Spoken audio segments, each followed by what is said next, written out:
engaging learning environments where people can thrive. That's the story there.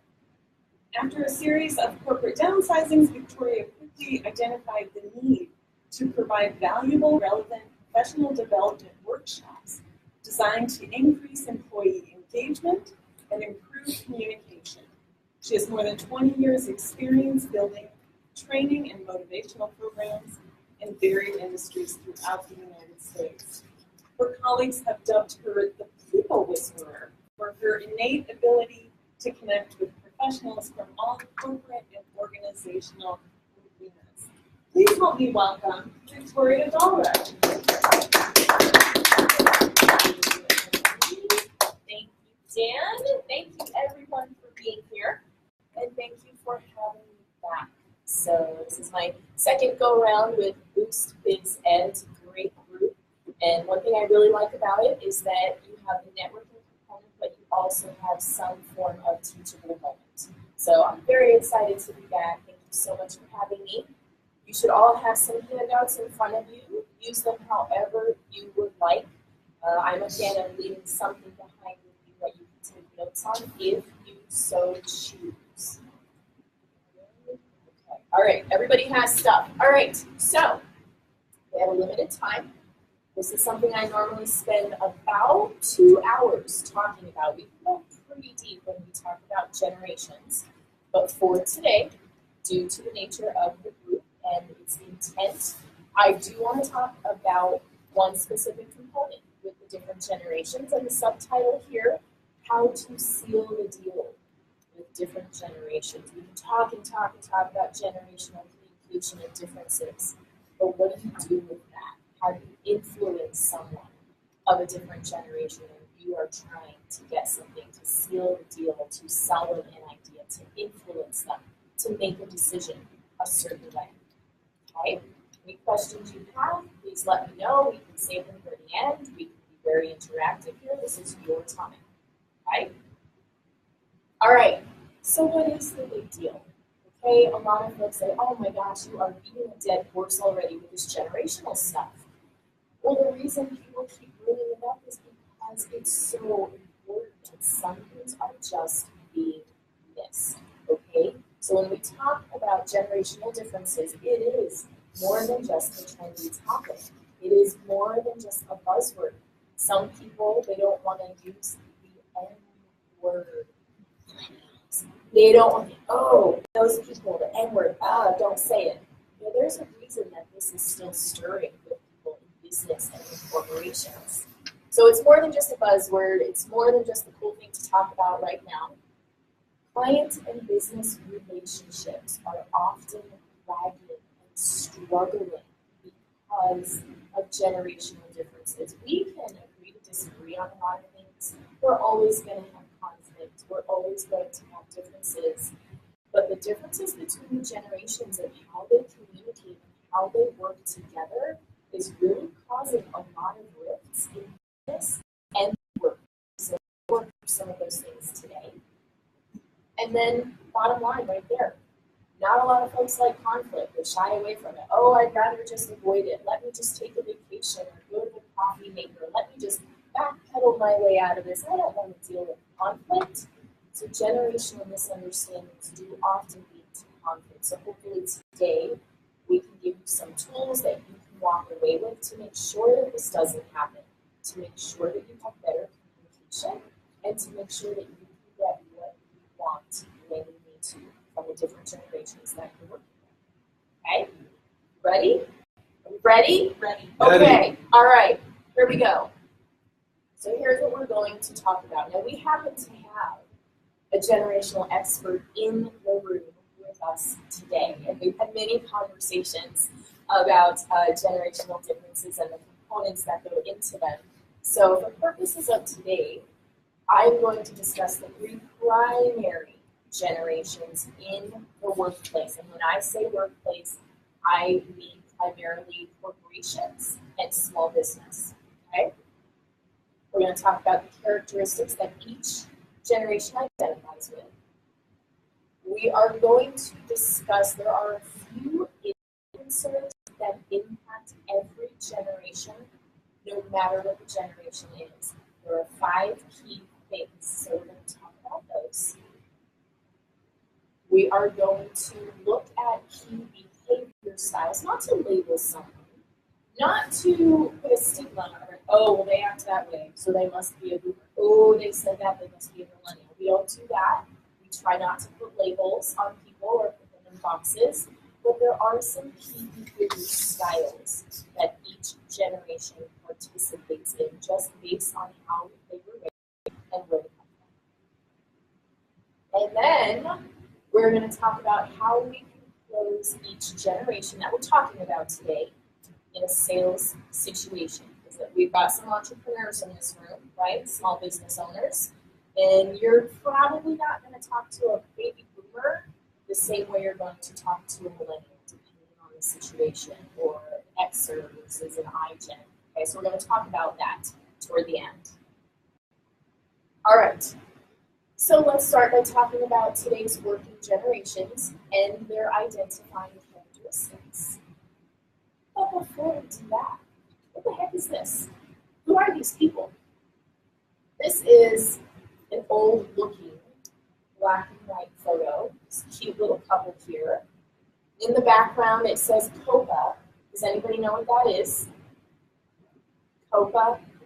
Yes, thank you, thank you. Yeah. So Copacabana, you might think nightclub, you might think very Manilow, maybe nothing comes to mind.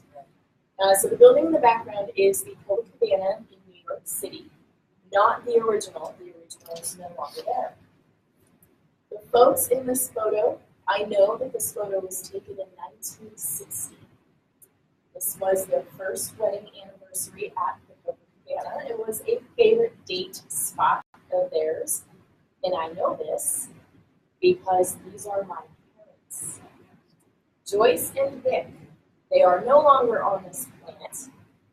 But I bring this to your attention because I like to tell stories when I can and when it's fitting.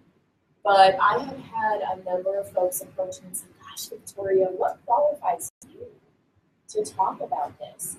You're so young. I'm thankful for that. People think I'm a little younger than I am.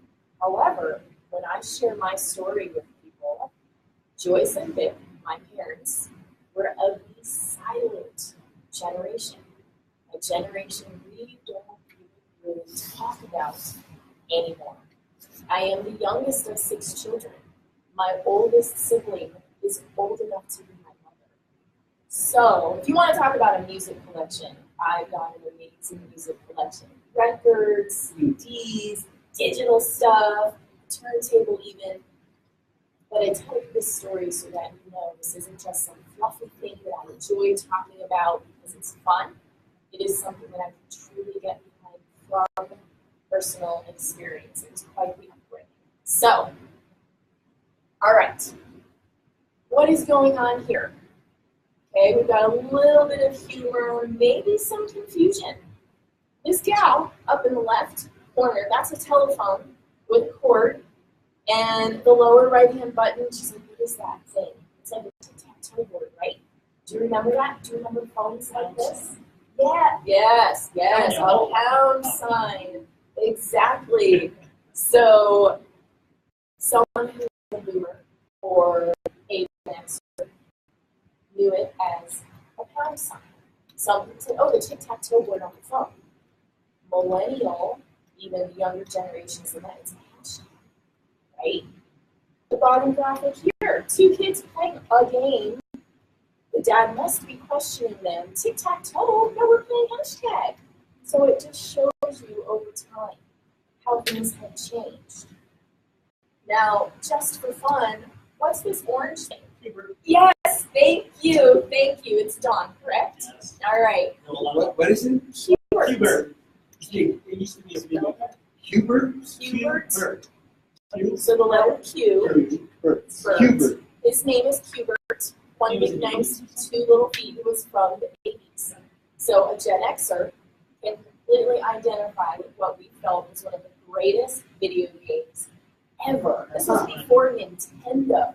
And Hubert spoke in pound signs and @ signs and things that a generation would completely different. Okay, just to bring some awareness to what we've done.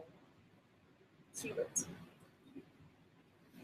All right, so a lot of folks get hung up on years when we talk about the different generations. So please use this as a guide because you may be 25 years old and act like someone who's 75 or vice versa, okay? So when we talk about baby boomers, we're going to go with born between 1945 to 64, Gen Xers, 65 to 80, and your millennials, 81 to 99. Now, when we think corporately or small business, these are the generations that are out here right now, pounding the pavement, getting the job done. It does not mean we discount the traditionalists, the silent generation, or the I generation.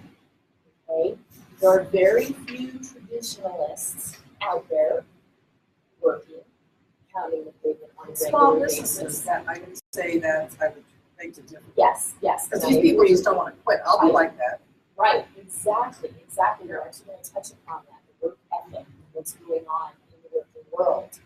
But not in corporate. Right. And your iGens are up and coming. Very intelligent. They've had a lot to follow. They've had a lot modeled for them. But an iGen is not going to be sitting at a desk in a corporate office right now, today. But they will get there. So when you think iGen, think someone who might have a part-time job or a summer job or working a retail job, that sort of thing. They're out there and they're working, and we need to pay very close attention to them. But we're not going to focus so much on them for purposes of today. Okay? All right. So when we talk about identifying characteristics, and we start with baby boomers, right? These are some of the things we have going on. So activity and wellness, as it relates to a baby boomer. How many times, if you turn the television on anymore, or you're watching ads on social media, do you see an ad with a very good-looking, older couple with gray hair, and they're holding hands, and they're walking down the golf course, or driving their little golf cart, talking about the 55-plus community, or the retirement community? And they make it very glamorous and very flashy. Baby boomers are very into activity and wellness because they have the resources to do so. They're living longer, they're staying healthier. So this is really important to them. Savvy shoppers, when a baby boomer was in their working prime, and a lot of them still are, but years ago, very savvy shoppers because they could. They had the financial stability from their jobs, so they had to pay checks, they had the buying power, they could get what they needed to get, buy what they needed to buy. They had that stability because they worked. Strong work ethic. So many boomers, that's what they know. You work for what you want. You work and you earn the things you have. A 50, 60, 70 hour a week job that a lot of folks might cringe at. Oh, I want to go play. That's normal behavior for a baby boomer. That's what they do. Work fulfills them. So they have a very strong work ethic. Baby boomers are also very team-oriented and very disciplined.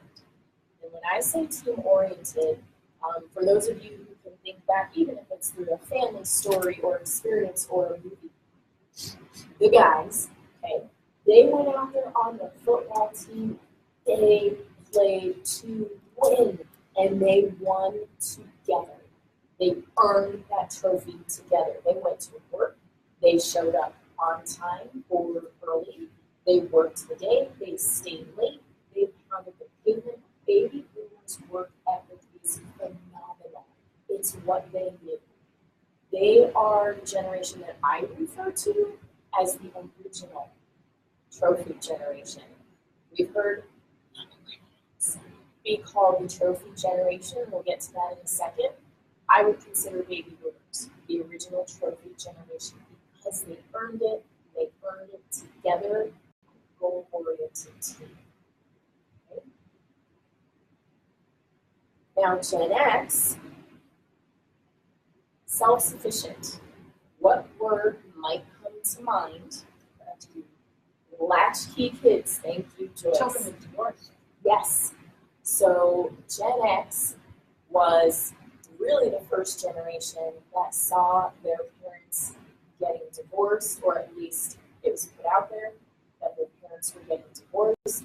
Both parents were having to go to work. They were left home alone a lot. Okay, that is a key identifying characteristic of Generation X. Because of that, Gen Xers are very adept to change. They saw what was happening with their parents. They also saw for the first time their parents losing their jobs. Oh my gosh, what do I do now? What are mom and dad doing? What are we going to do?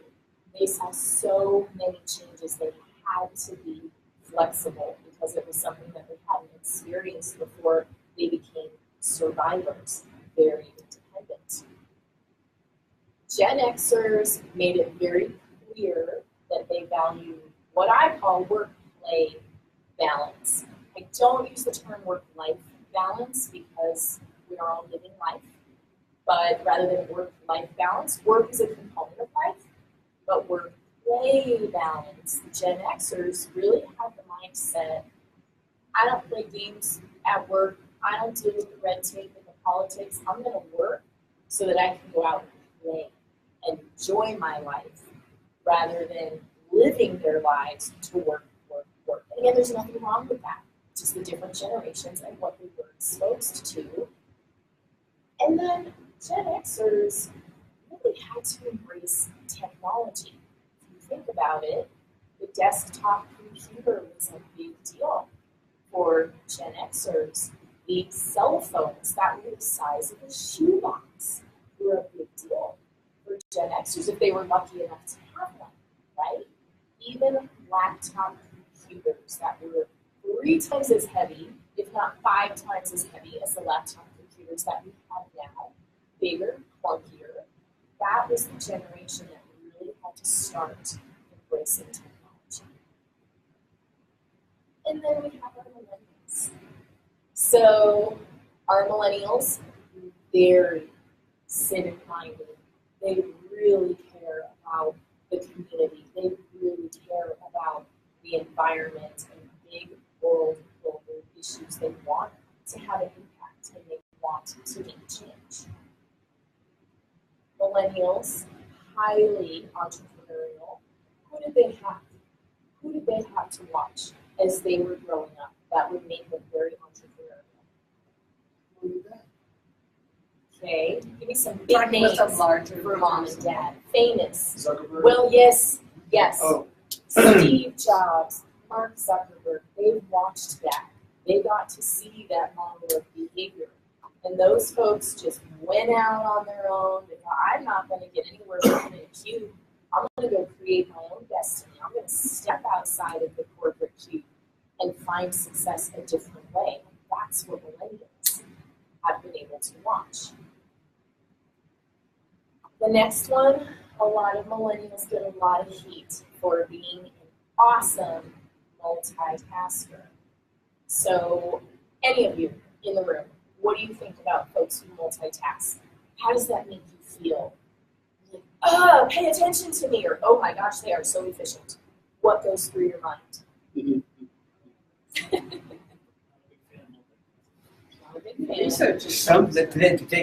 have the ability to do that, but they don't do everything very well. And they're easily distracted by the shiny new object. Okay, say millennial there. What do you think, John? But the perfect example is my millennial daughter, who basically is working on a project on a computer. Will be called downstairs with her sister to play a video game, and then she'll be asked to come upstairs and bake cookies with her mother, and then she'll go right back to what she was doing on that computer and not miss a beat. And she does it all very smoothly. There's nowhere after. But that's my best example. That is a perfect example. Because you know, a lot of folks who are not millennials, oh my gosh, could you just pay attention? Could you just focus on one thing at a time? And, you know, they're labeled certain ways, but millennials are pretty good multitaskers. They believe that they can work very quickly and work on multiple things to be more efficient, to get more done. And it's a great debate. I have witnessed millennials multitask like nobody's business. And I'm like, hey, look at me. We're having a conversation right now. I'm like, what Brooke just said. But they're still getting things done. They may not get it done very, very, very well, but they're getting the things done that they need to get done. They are amazing multitaskers. Team-oriented, that was also an identifying characteristic of a boomer. And Dawn, you said in your introduction about that you get along pretty well with millennials. Both can be deemed very team-oriented. The difference is when we talked about baby boomers being team-oriented, and I use the football example, where they burn it, they get out there as a team, they're team-focused, and they want to win. With millennials, they too want to win, but if they don't, they still get a trophy. I would call it more collaborative, and that's my style. I'm actually much more. I'm more millennial than boomer. It's like a secret, right? Really? Oh yeah. I didn't notice that. Yeah. So for me, this is why I was always a B-minus salesperson, sad to say, because I'm just not that interested in winning and beating. But that's all kind of kumbaya together and then have a great experience. I like that. So I really like Sure, that's a generational thing. I'm also the same way. Yeah. Strengths. And I'm a strengths finder. And strengths finder. And I don't show up as a competitive person. Yeah. As long as I'm making what I want to make, I don't care if somebody's 1, 2, or 3 above me. I'm happy where I'm at. And everybody's I think you're right. So, We have to have one. But there's some current characteristics that are happening in corporate America that are causing business owners and corporate executives a lot of hardship. And that's the turnover that they're experiencing from these younger workers. Yeah. So why are they having this high turnover? What's happening today that the millennials are not getting? Any ideas? Mission. Well, I think enough challenge and enough involvement and enough. They don't trust corporate America. They saw these Enrons and these Yes. WorldComs go down the tubes because of unethical leadership. Right. So the millennials, Yeah. and rightly so, they would love to sit at the table They want to see and what's listen. I want to see if you're going to walk your walk. And by the way, I don't have to have a voice to have a say, but I would like to be heard. Yes. And they want a voice. Yes. And if they don't get it, or they don't get good feedback, then that's the other thing they want, is they want feedback. Yes. And the older folks have a hard time accepting them in to listen to what their strategies are. Yeah. So, It's I wanted to point that out. Of course, and thank you. And that goes right back to the point on the first or second slide about why we're here. How generational misunderstandings lead to conflict, lead to disengaged employees, lead to turnover in corporations. This is not just fluff of the hour. This is really happening right now. But millennials are very team-oriented. They want everybody to win. They believe in community. They believe in unity. They believe in the greater good. And they have a lot that they're up against right now, but the workforce is changing. So, generational influencers. Let's talk about this. There are 5 key influencers, and this is in your worksheets, that every generation is impacted by. The first one is adversity. So challenging circumstances or troubling times. So a silent generation, a traditionalist, would have been thinking about rations and world wars. They think globally, think disasters, war, terrorism, things like that when we're talking about adversity. For a Gen Xer, it would be corporate scandals and financial downturn and layoffs, things like that. For millennials, global warming, things like that. 9/11. Yeah. I read a recent book on that 9/11 had this huge, especially the older millennials, huge turning point in their lives. I Yes. saw this uptick in people signing up for like the Peace Corps, military, but that was just, you think, where were you? Well, how old were you in 2001? So rather than identify these generations from birth dates, think about a life event that affected them the most. For me, JFK, Vietnam, Right. boomers. Gen X, or in this case, millennials, it was 9/11. But Gen X was like Watergate. I think would be A little bit of Watergate, Gulf War, Gulf things War. like that. And then this new Gen Z, what affected them the most? It was the recession, 08, 09, and 10. And when they're 12, 13, and 14, and just as you said, dad got a demotion. Mom lost her job. Now the house is going to be repossessed. And that's why And also the millennials too, though. I mean, my daughter graduated in 06. She's on the older end, so you've got to say that's really low. Well, and again, that's where we have the fuzzy lines of they were not drawing. teenagers. Anyway, that's why these younger Gen Zers, I call them Gen Z, are really quite And that's just one. That's just one of the five. good work. So diversity, I think we're all pretty up to speed on what we would mean by that. We need cultural differences, race differences, backgrounds, gender differences. When I was a kid, walking into a bathroom that had a sign of male-female didn't exist. Didn't exist. But if you go up to CU Boulder and use a bathroom there, in their common areas, you've got the sign, male-female. It's a joint bathroom.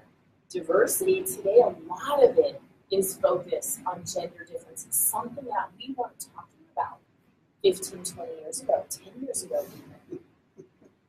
I was at a office, a tech company in Rhino yesterday. They had, for their bathrooms, one of them was Mac and the other was PC. That works That's a too. good one, too. I thought that was Love a it. great, That works too. there you go, that's easy. I went into the Mac one. It's much cleaner than the PC. So we could debate about that later if you'd like. So the next one, the economy, consumption of goods, spending money. Again, think unemployment, inflation, credit, debt, lending, all of those things that go into the economy. That's just one of the influencers. Technology. Speed, how quickly we have things at our fingertips now, the advances. You know, when I was growing up, to have a desktop computer, oh, you were one of the wealthy kids. You didn't have one of those. You had one at school that you could use. Or a laptop, are you kidding me? Only the rich kids had laptops. They were like briefcases. They were like suitcases, okay? But a boomer might think mainframe computer, might. Where a millennial is going to think my handheld device, my digital age, just having things at their fingertips, much more compact, lots of information. Kids now in classrooms, a lot of them don't even have books. They're handheld devices that they're learning from. I have nieces and nephews. They're like, Aunt Victoria, we don't have books. This is what we use. And they're learning from iPads. It blew me away. So just think about the advances in technology, and that's the fourth influencer.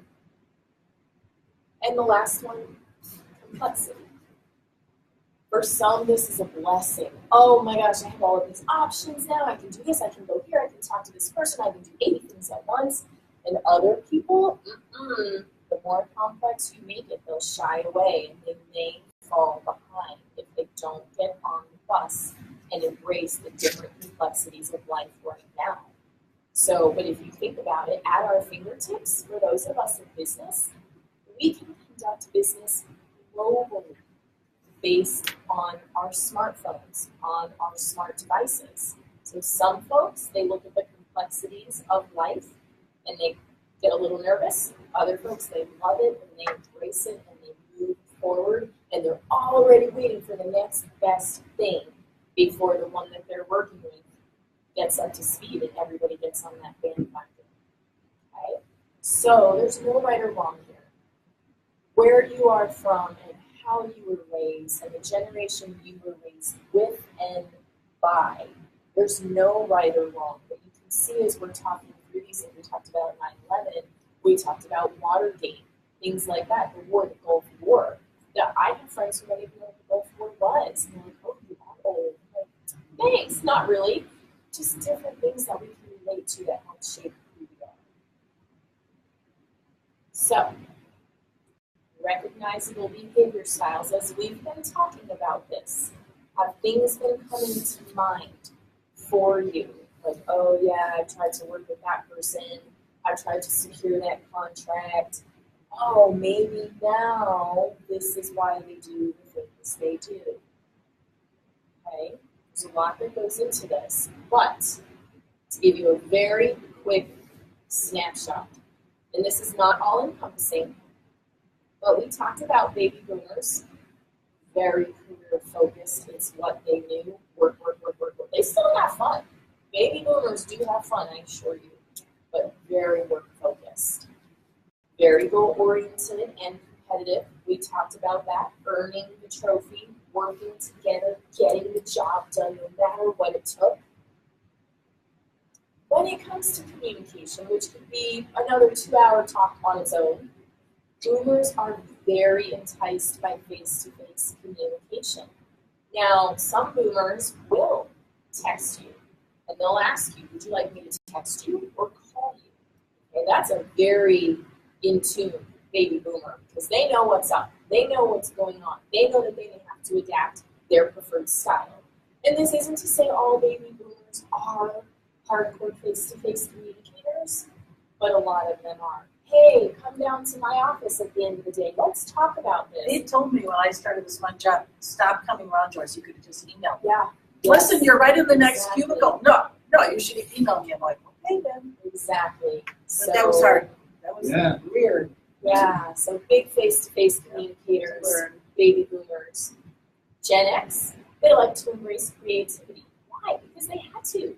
They had to figure it all out on their own. So they're going to step outside the box and embrace creativity and come up with some new ideas. They are very people-oriented. They are in the middle of your face-to-face boomer and your tech-driven millennial. They're in a very unique position. They do resist the red tape, the office politics. Don't tell me to do it that way. Don't even try to tell me to do that. I know a better way. I found a different way to do it. They don't like that. They do prefer to manage themselves because that's what they know. Most Gen Xers, they're okay being in a bubble, a silo, a little island at work. Just let me put my head down, let me get my stuff done, don't bother me unless you really need something. I'm going to figure it out. It may take them a little longer, but Gen Xers take great pride in figuring things out on their own. Gen Xers are sometimes referred to as control freaks. And some people see that as a really bad thing, but as one myself, not a control freak, a Gen Xer, I just like to figure it out on my own. And a lot of Gen Xers whom I know feel the same way. It's just what we know. Millennials, we talked about the multitasking. Again, very team-oriented. They want everyone to succeed.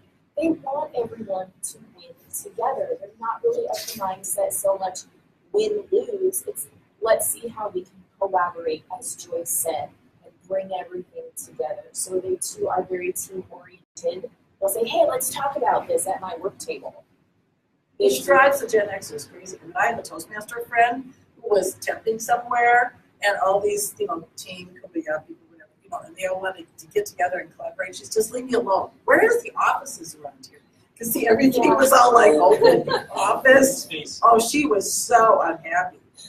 This was all She wanted to publicly on have- She Facebook wanted to be too. sequestered. Yeah, Yeah. this is Private like, space. she lives her life on Facebook, you know what's going on with her. But it was hard, it's exactly what you're talking about, it was really painful for us. Yeah, and it's nothing against her. No, it's just You know, different. we've got to work together and really understand one another and adapt our styles to help the other person, and then they can adapt to help you. It's about flexibility. They do work very quickly. We talked about that high efficiency. Again, they may not nail it. They may not get it done incredibly well every time, but they do work very quickly, and they use lots of technology.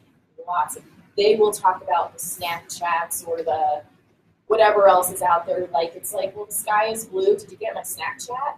You're what? Like, what? So really, really good with picking up technology. So just some behaviors that you may notice when you're working with the different generations, and this is not an all-inclusive list. There are a lot of different things that we would notice with the different generations. All right, so what now? What do we do with all of this? Do any of you feel like you've not been able to close a deal or seal a deal or get what you want based on a generational difference with the person you were trying to work with? Something comes to mind. Some yeses, some question marks. We used to worry a lot about being too young,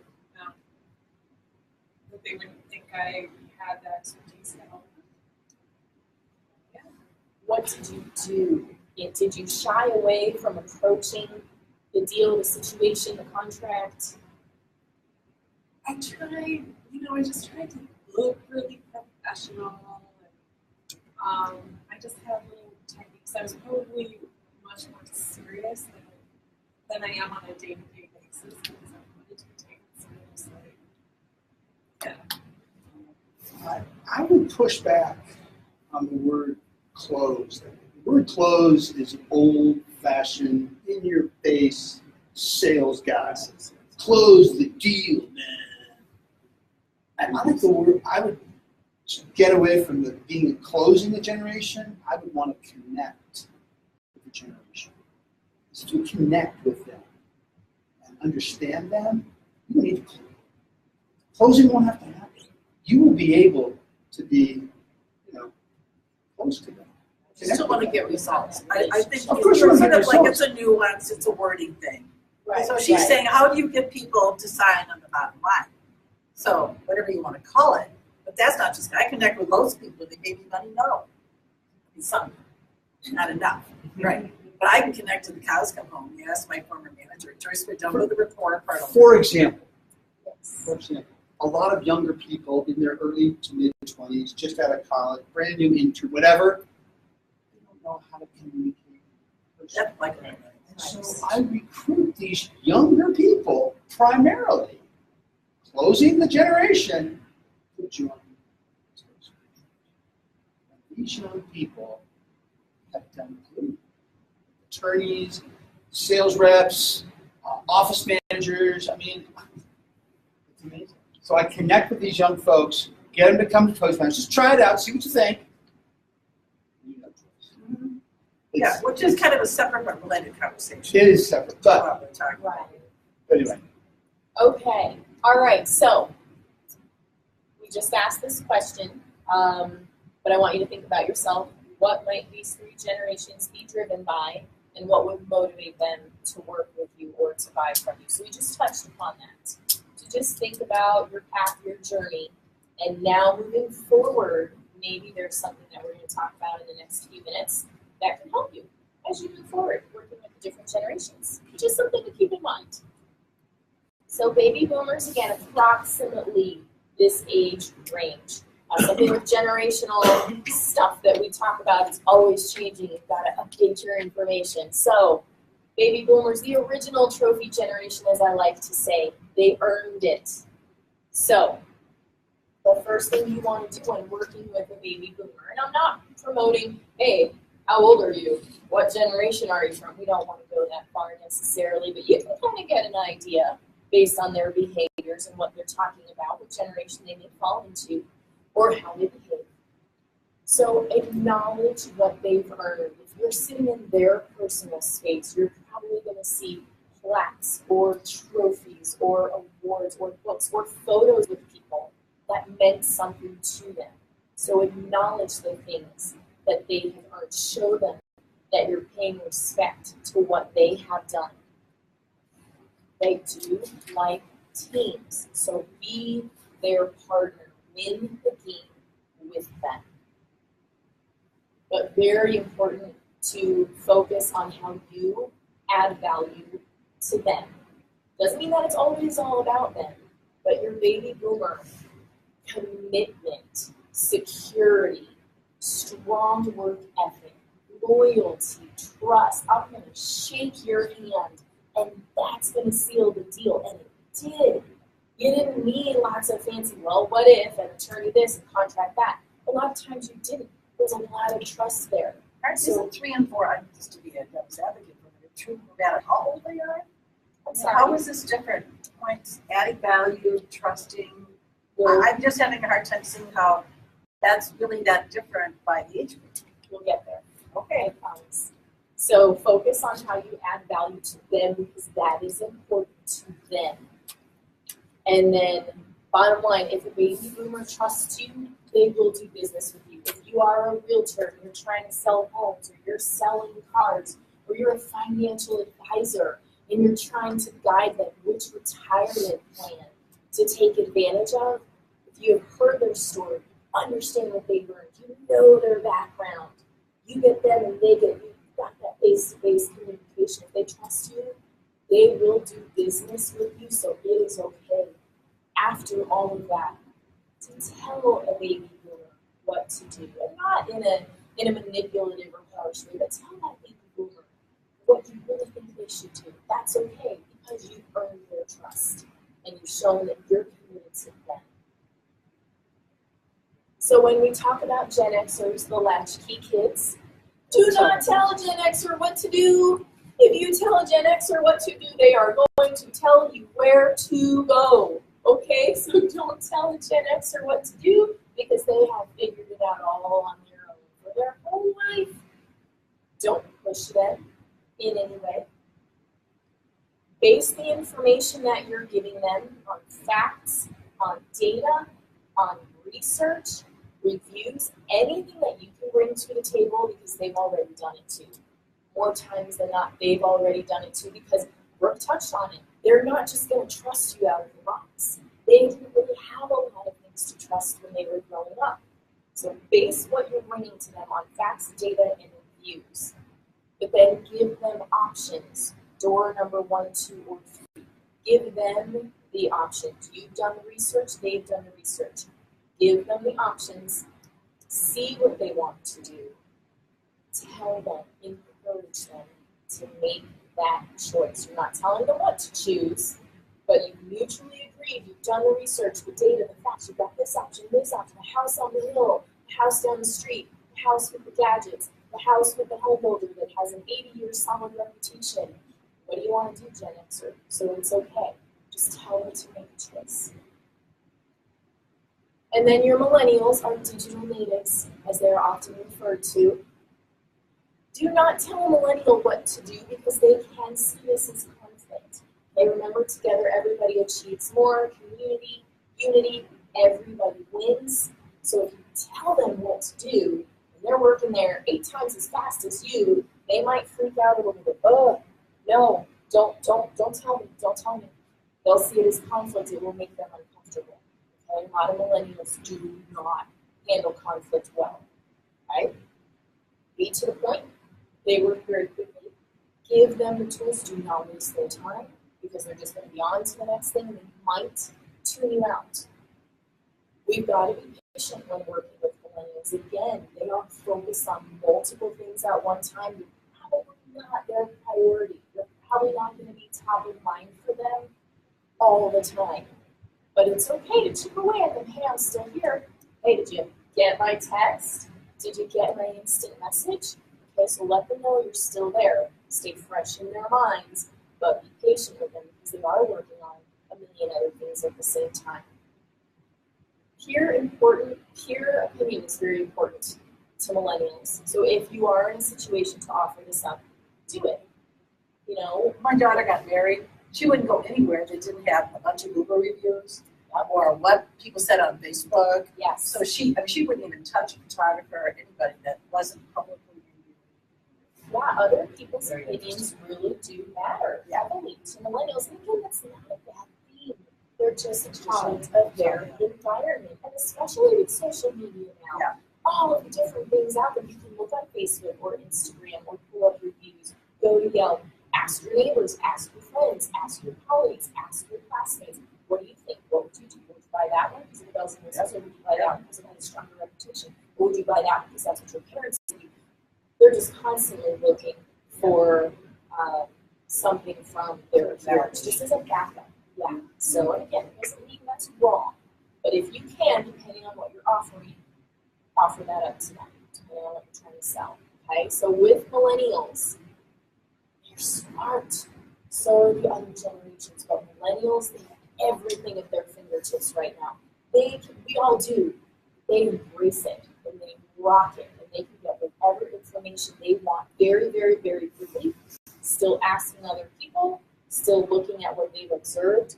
Challenge a millennial. Don't tell them what to do. Don't give them too many choices, but chip away at them and challenge them. Okay? The one thing I would add to that is what they crave the most in the workplace, and that is feedback. Yes. And they're not getting it. Well, they can't, yeah, because the boomers don't know how to do it. You know, let's sit down and have a face-to-face discussion. Let me give you some feedback. They don't know how to do it. No. Xers don't know how to receive it. So millennials, you can challenge them. This isn't about your strengths and weaknesses, Bobby. Let's talk about your development opportunities. That's what we would be able to do for a millennial. So, is this helpful? Yeah. Okay. So, this is how I like to sum this up. And I know you can all read. But when we increase awareness, seek to understand and accept the working styles and behaviors of different generations, tensions and conflict can be greatly reduced. We can really get on this bus and really embrace this information. Leveraging the strengths each generation offers will lead to both stronger working teams and client relationships. Parting words from Gloria Steiner. We need to remember across generations that there is as much to learn as there is to teach. Every day brings a new learning opportunity. As Emily said in the beginning, we always have an opportunity to learn, especially from one another if we can. So, thank you so much for being with me today. Thank you for your time. Thank you for your feedback. And if you do have any questions at all, please find me. Thank you. Any questions for Victoria right now?